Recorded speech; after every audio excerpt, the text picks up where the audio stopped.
우리 수료 및 고3 졸업 예배로 드리면서 특별히 2024년의 마지막 주일입니다. 네, 벌써 2024년 끝나면 여러분들 이제 2025년 되면은 한 살 먹고 또 고3 친구들이 이제 대학생이 되고 그렇게 많은 변화가 일어나게 될 텐데 어때요? 여러분 2024년 후회 없이 잘 보낸 것 같아요? 아니에요? 어떤 분들은 개거덕거리고 어떤 분들은 이러고 어떤 분들은 고개를 숙이고 계시는군요. 네.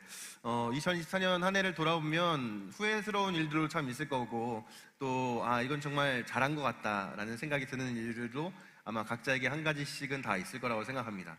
근데 여러분 이 한 해가 마무리되어져 가는 시기마다 우리가 항상 하는 게 있어요. 그게 뭐냐면 한 해를 돌아보면서 점검하는 겁니다. 내가 어떤 걸 부족했고 어떤 건 잘했고 또 내년에는 어떻게 해야겠다 이런 것들을 정리하는 시간들을 가져요. 그래서 다이어리를 사기도 하죠. 여러분 다이어리 써요? 2025년 다이어리 산 친구 혹시 손 들어볼까요? 다이어리 산 친구도 있고 없는 친구도 있고 목사님도 얼마 전에 다이어리가 생겼어요. 이제 여기 스타벅스에서 그거 뭐 많이 먹으면 주는 거 있잖아요. 그래서 열심히 먹어가지고 캘린더를 하나 받았습니다. 그래서 이제 내년부터 또 다이어리를 좀 써보려고 지금 좀 이제 잘 모셔두고 있는데 이제 새로운 한 해를 준비하면서 여러분들이 점검할 때 정말 잘 돌아보면서 점검해야 될 게 있어요. 그게 뭐냐면 우리의 마음입니다. 우리의 마음을 한번 점검해 볼 필요가 있어요. 내 마음의 상태가 올해는 어땠는가, 그리고 내년에는 나의 마음의 상태가 어떠할 것인가를 우리가 잘 돌아보고 점검할 필요가 있고 준비할 필요가 있습니다. 제가 설교를 준비하면서 마음에 대한 책들을 찾아보다가 한 책을 찾았어요. 여러분들이 보기엔 유치할 수 있겠지만 어린이 동화책입니다. 마음의자라는 이 책인데 이런 책이에요. 마음의자. 딱 봐도 유치해 보이죠? 네.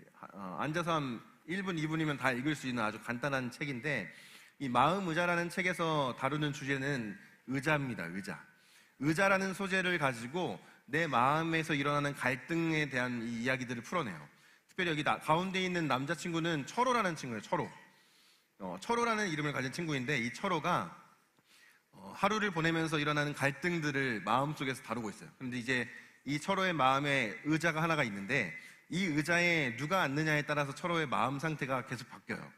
처음에는 공부라는 벌레가, 조그마한 벌레가 있어요. 공부라는 벌레가 의자에 앉고 싶어요. 그러니까 철호가 공부를 해볼까? 이런 생각을 갖는데 갑자기 놀기 좋아하는 친구들이 와서 그 의자를 차지하려고 합니다. 그러니까 공부는 무슨 공부야, 놀아야지 하고 책을 집어 던지고 놀아야겠다는 마음을 품어요. 그러다가 게임을 하다가 또 이제 막 먹는 하마가 등장해요. 그래서 하마가 철호는 지금 맛있는 걸 먹어야 돼 하니까 이제 먹기 시작하는, 뭘 먹어야겠다, 배고프다 이런 생각을 하면서 계속 일어나는 갈등. 그러다가 한 이 이슈가 발생하는데 그게 뭐냐면 이제 학원을 갈까 말까 이 고민을 하기 시작해요. 학원을 가야 되는데 시간은 다 돼가는데 오늘 그냥 학원 짤까 이런 생각을 하면서 그만 학원 안 가야지 라는 마음을 품다가 엄마 생각이 나서 학원을 가는 뭐 이런 식으로 하루간에 있었던 일들을 풀어내는 이 이야기인데 이 책에 보면은 의자를 소개하는데 여러분 의자는 어떤 기능을 하는 거예요? 의자? 지금 여기 앉아있는 우리 친구들처럼 자리에 앉는 게 의자의 기능이죠. 앉는다는 걸 상징하는 게 의자인데 생각해보면 의자가 가지고 있는 또 다른 의미가 있습니다. 그게 뭐냐면 자리를 차지한다는 거예요. 내가 어떤 의자에 앉는다는 건 내가 그 자리를 차지하겠다라는 거예요. 그러니까 이 철호의 마음속에서 온갖 다양한 감정들이 그 의자를 차지하고 싶어서 막 싸우거든요. 근데 차지하고 싶어 싸우는 이유가 있어요. 그게 뭐냐면 그 의자에 앉으면 주인이 될 수 있기 때문이에요. 철호라는 아이의 마음을 사로잡아서 내가 원하는 대로 할 수 있는 주인이 되기 때문에 의자에 앉고 싶어 한다는 거죠. 여러분 우리의 마음의 의자도 마찬가지입니다. 우리의 마음의 의자에는 누가 앉아있는가를 우리가 아는 게 굉장히 중요해요. 특별히 여러분이 학생으로 살아가는 것뿐만 아니라 그리스도인으로서 또 생명사역자로서 살아갈 때 우리의 마음에 누가 앉아있느냐는 매우 중요합니다. 내가 그 의자에 앉아있으면 내가 주인이 된 삶을 사는 것이고 또 뭐 학교, 학업 이런 게 그 자리에 앉아있으면 공부만 하는 친구가 되어 살아가는 것이고 또 하나님이 그 자리에 앉아 계시면 하나님이 주인 되셔서 우리를 책임지고 인도하시는 삶을 살 수 있다는 거예요. 그래서 이 마음의 의자에 누가 앉아있는가를 점검하는 게 매우 중요하다라는 거예요. 옆에 있는 친구들을 보면서 한번 이렇게 물어볼까요? 네 마음엔 누가 있니? 한번 질문해 보세요. 옆에 조는 친구 있는 것 같은데 한번 네 마음엔 지금 누가 앉아 있니? 우리의 마음에는 하나님이 앉아 계셔야 가장 완벽한 상태가 되지만 때로는 우리의 마음에 하나님이 아니라 다른 무언가가 앉아 있을 때가 생각보다 많다는 겁니다. 한 해를 돌아보면 올 한 해 우리의 마음의 의자에 가장 많이 앉아 있었던 대상이 있어요. 그게 하나님이 아니라면 우리는 심각하게 그 문제를 받아들이고 그 문제를 해결하기 위해서 애써야 합니다. 그리고 하나님께 도우심을 구하면서 하나님, 새롭게 시작되는 한 해에는 내 마음 의자에 하나님이 앉아 계셔달라고 그렇게 기도하는 우리들이 되어야 할 줄로 믿습니다. 여러분, 오늘 본문에서는요, 우리 마음의 의자에 앉기 원하시는 분이 계시다라고 이야기합니다. 우리 마음에 앉기 원하시는 분이 누구예요? 하나님. 하나님이 내 마음의 의자에 앉기를 원하세요. 여러분들의 마음의 의자에 앉기를 원하시는 하나님이 지금도 여러분들을 찾고 계시고 기다리고 계신다는 거예요. 출애굽기 우리가 오늘 읽은 본문 말씀을 보면 이 이스라엘 백성들이 애굽에서 노예 생활을 몇 년 했죠? 몇 년 했어요? 400년 가까이 이스라엘 백성들이 노예 생활을 했잖아요. 근데 이 이스라엘 백성들이 노예 생활을 하다가 하나님의 은혜로 인도함을 받아서 출애굽합니다. 그래서 노예에서 해방되고 하나님의 백성이 되기 시작하잖아요. 근데 그 하나님의 백성이 될 때 하나님이 이 이스라엘 백성들을 인도하셔서 시내산이라는 곳으로 인도하신 다음에 거기에서 율법을 제정해 주세요. 대표적으로 우리가 잘 알고 있는 십계명을 직접 돌판에 써서 이스라엘 백성들에게 주십니다. 근데 이 십계명을 주실 때 하셨던 말씀이 오늘 우리가 읽은 본문 말씀에 기록되어져 있어요. 여러분 중에 십계명, 10계명 혹시 다 외우는 친구 있어요? 있어요? 10계명, 10계명 난 다 외운다. 네 했는데 왜 손 안 들죠? 네. 10계명 다 외우면 제가 커피 하나 사주려고 했는데 네. 다음 기회에 사주겠습니다. 10계명, 10계명 현수 다 외워요? 시키진 않을게요. 네. 10계명, 10계명 중에 첫 번째 계명이 오늘 본문에 기록되어 있어요. 우리 출애굽기 20장 2절, 3절만 같이 한번 읽어볼까요? 시작. 종되었던 집에서 인도하여 낸 내 하나님 여호와니라. 너는 나 외에는 다른 신들을 내게 두지 말라. 아멘. 첫 번째 계명이 이거잖아요. 너는 나 외에는 다른 신들을 내게 두지 말라. 너의 마음의 의자에 다른 것 앉히지 말고 내가 거기 앉고 싶어 라고 하나님이 말씀하고 계시는 겁니다. 여러분, 여러분들을 향한 하나님의 마음이 바로 이와 같다는 사실을 기억할 수 있기를 바라요. 하나님은 항상 여러분들의 마음의 그 자리에 앉아 계시길 원하세요. 여러분들을 하나님께서 어떻게 막 원하는 대로 강제로 끌고 가려고가 아니라 하나님이 여러분들을 너무 사랑하셔서 그 자리에 앉기를 원하신다라는 겁니다. 하나님이 그 자리에 앉기 원하시는 이유는요, 바로 이거예요. 우리 2번 한번 같이 읽어볼까요? 시작. 하나님은 나를 너무 사랑하십니다. 여러분, 하나님이 여러분 사랑하시는 거 다 믿습니까? 하나님이 여러분들을 그 무엇보다 사랑하신다는 사실을 믿습니까? 진짜 믿으세요? 여러분의 마음의 의자에는 지금 누가 앉아 있습니까? 올 한 해 누가 가장 많이 앉아 있었습니까? 하나님이 우리를 너무나 사랑하시는데 우리는 그 하나님의 사랑을 외면할 때가 생각보다 많다라는 거예요. 여러분, 이 목사님에게는 하나님의 그 사랑을 완전하게 이해하지 못했던 시절이 있어요. 과거에. 하나님 나를 사랑하신다고? 그걸 어떻게 믿어? 하나님이 나를 사랑하신다라고 설교 때 목사님들이 이야기하고 전도사님 이야기하시고 또 강도사님도 이야기하시고 그리고 성경에서도 그렇게 써 있는 것 같은데 나한테 와닿진 않는데 라고 느꼈던 때가 있었어요. 여러분들 같은 청소년 시기에. 그러다가 이제 어느 순간에 그 사랑이 깨달아졌고 그 사랑이 깨달아졌는데 더 확실하게 깨달아진 순간이 있었어요. 그게 언제였냐면 이제 목사님한테는 딸이 한 명 있거든요. 딸 사진 하나 가져왔는데 네.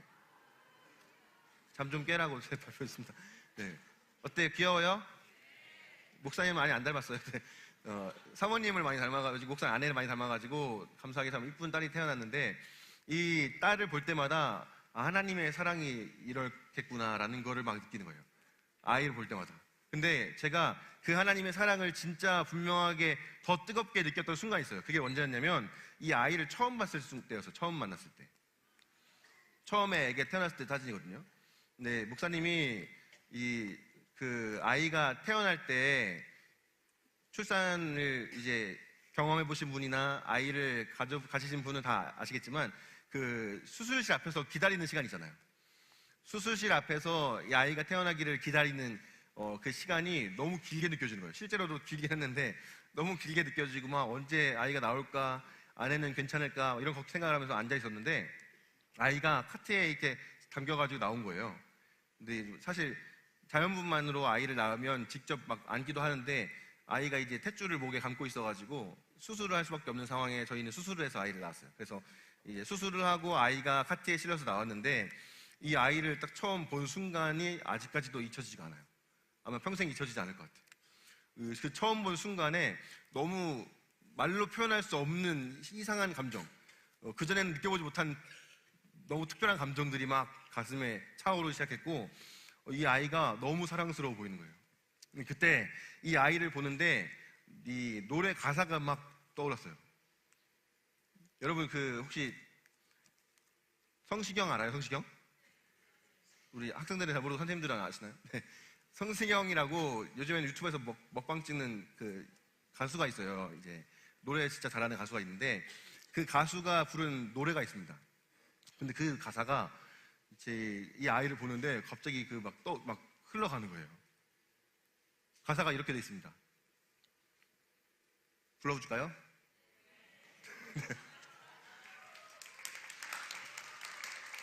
박수 치지 마세요. 제가 원래 시간이 얼마 없으면 안 부르려고 했는데 네, 잠깐 한 소절 불러보면 잠 깨라고 불러주는 겁니다. 네. 잊고 내가 한눈에 너를 알아봤을 때 모든 건 분명 달라지고 있어서 내 세상은 널 알기 전과 후로 나뉘어 네가 숨 쉬면 따스한 바람이 불어와 네가 웃으면 눈부신 햇살이 비춰 거기 있어줘서 그게 너라서 죄송합니다.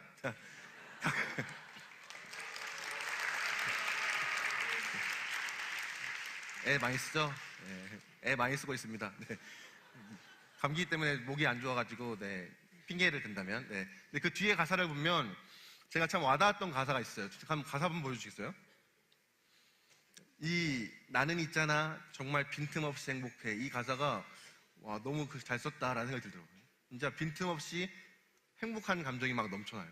그리고 뒤에 한 번 더 넘겨주시면 한 번 더 넘겨주세요. 네. 이 가사가 참 와닿았어요. 너의 모든 순간 그게 나였으면 좋겠다. 근데 이게 사실 가요거든요. 사랑을 이야기하는 가요인데 아빠가 되면서 아이를 바라보는데 그냥 이게 아빠의 사랑이 담긴 이 글로 보이는 거예요. 너의 모든 순간이 나였으면 좋겠다. 내가 너의 모든 순간에 함께 했으면 좋겠다. 그래서 이제 이번에 우리 어저께 리더 수련회 LT를 갔다 왔거든요. LT를 가서 레크레이션 하는 시간에 간단하게 이제 뭐 게임을 하는데 돌아가면서 한 명씩 만나가지고 악수하고 이름 보고 질문하면 거기에 대한 답을 쓰고 이런 게 있어요. 근데 거기서 어떤 질문이 있었냐면 자기 전에 하는 게 뭡니까? 라는 질문이 있어요.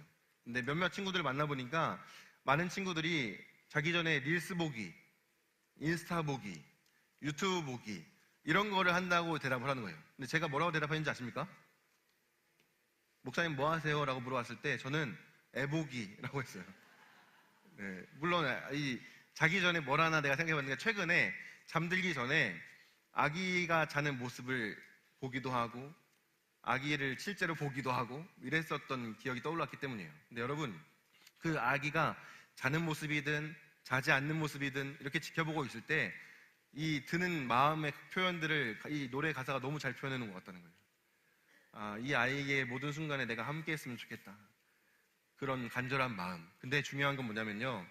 여러분, 하나님 아버지가 여러분들을 향해서 품고 계시는 마음이 이것보다 더 크다는 겁니다.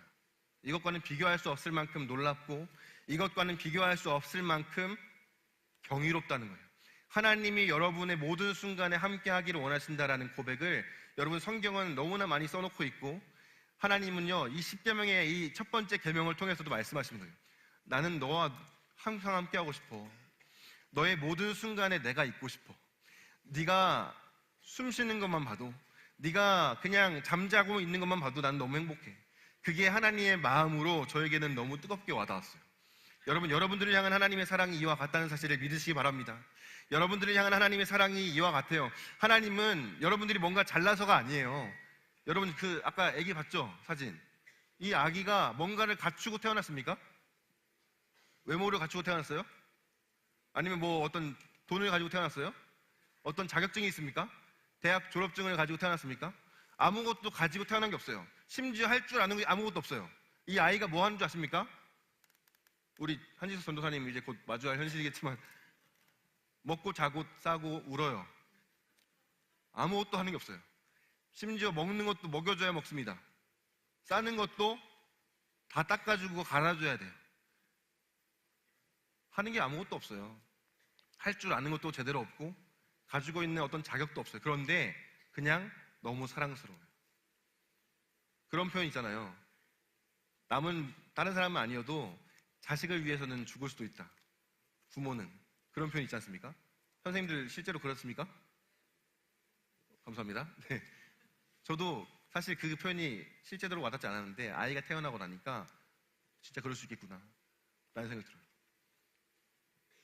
근데 여러분, 하나님은 우리를 너무나 사랑하셔서, 여러분들을 너무나 사랑하셔서 실제로 죽으셨다는 거예요. 우리는 말로 죽을 수도 있어 라고 표현해요. 그런데 저도 사실 진지하게 생각해봤어요. 내가 진짜 죽을 수 있을까? 100% 확실하게 답을 못하겠더라고요.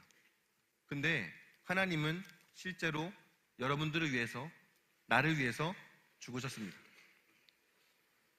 십자가에 달려서 돌아가셨고 죽음을 이기시고 부활하셔서 저와 여러분들을 구원하셨어요.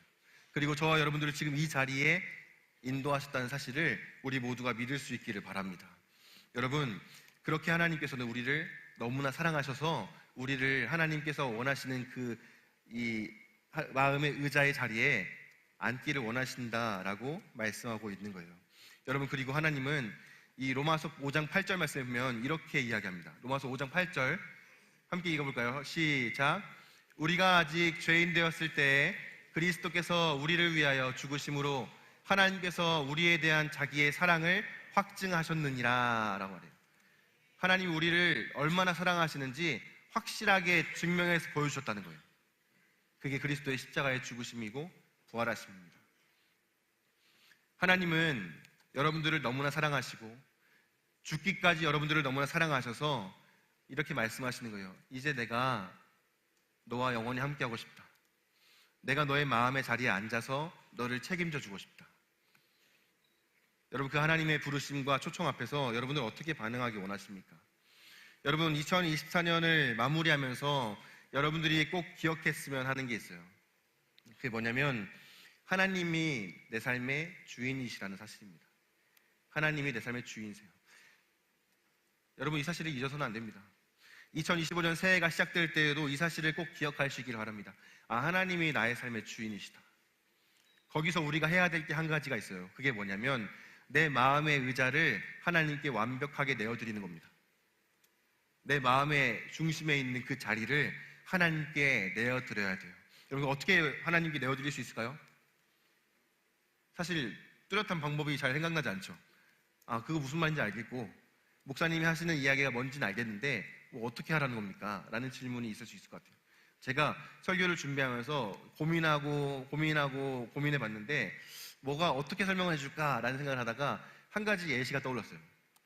여러분, 저는 이 교회에서 맡은 직분이 뭡니까? 역할이 뭐예요? 저는 목사죠. 근데 이 목사인 제가 하나님의 말씀인 성경과 스마트폰에서 쉽게 접할 수 있는 유튜브나 이 릴스 같은 이런 것들과 어떤 것에 더 많이 영향을 받을 것 같습니까? 어떤 거에 더 영향을 받을까요? 말씀입니까? 유튜브입니까? 감사합니다. 네. 말씀, 유튜브 어느 것 중에 어떤 것에 더 영향을 많이 받냐면 가까이 하는 것에 영향을 받아요. 저는 목사인데 유튜브만 하루 종일 보고 있으면 유튜브에 영향을 받을 수밖에 없습니다. 말씀을 하루 종일 보면 말씀에 영향을 받을 수밖에 없는 거죠. 내가 무엇을 가까이 하느냐가 나에게 영향을 끼쳐요. 내가 무엇을 가까이 하고 더 많이 접하느냐가 나에게 있어서 영향을 끼친다라는 거예요. 내가 목사이고 교사이고 학생이고는 중요하지 않습니다. 내가 뭘 많이 접하고 뭘 가까이 하느냐가 중요하다는 거죠. 그러면 하나님을 어떻게 내 마음의 그 의자에 앉혀드릴 수 있는가? 다른 게 아니라 하나님을 더 많이 생각하면 돼요. 자꾸 하나님 생각하고 자꾸 말씀을 가까이 하면서 읽고 기도하고 은혜의 자리, 예배의 자리에 자꾸 나아가는 겁니다. 그러면 내 마음의 자리를 하나님께 내어드릴 수 있어요. 여러분, 우리의 이 마음의 의자는 나의 생각, 내가 가까이 하는 것이 가장 큰 영향을 준다는 사실을 기억하시기 바랍니다.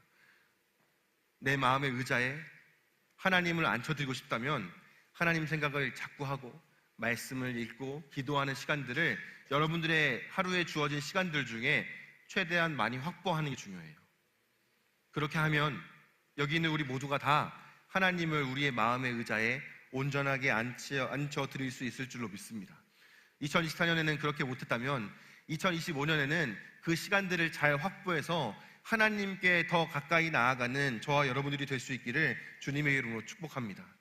그렇게 내 마음에 있는 그 의자를, 내 마음에 있는 그 자리를 하나님께 내어드리는 우리 모두가 되었으면 좋겠어요. 여러분, 말씀을 마치겠습니다. 여러분의 마음에는 의자가 한 가지씩 있다는 사실을 기억하시기 바라요. 우리의 마음에는 의자가 있어요. 그 의자에 누가 앉느냐에 따라서 나의 인생이 좌우됩니다. 여러분의 마음의 의자에 누가 앉느냐에 따라서 여러분들의 앞으로의 인생이 좌우돼요. 여러분들은 그 의자에 누구를 앉히시겠습니까? 여러분이 앉겠어요? 아니면 세상에 있는 어떤 것들을 앉히겠습니까? 하나님만 그 자리에 합당한 주인이신 줄 믿습니다. 하나님만을 그 의자에 앉혀드리고 우리 JIM 청소년부 모두가 하나님의 인도하심을 순종함으로 따라가는 2024년의 이 마지막 주일, 그리고 새롭게 시작되는 2025년이 될 수 있기를 주님의 이름으로 축복합니다.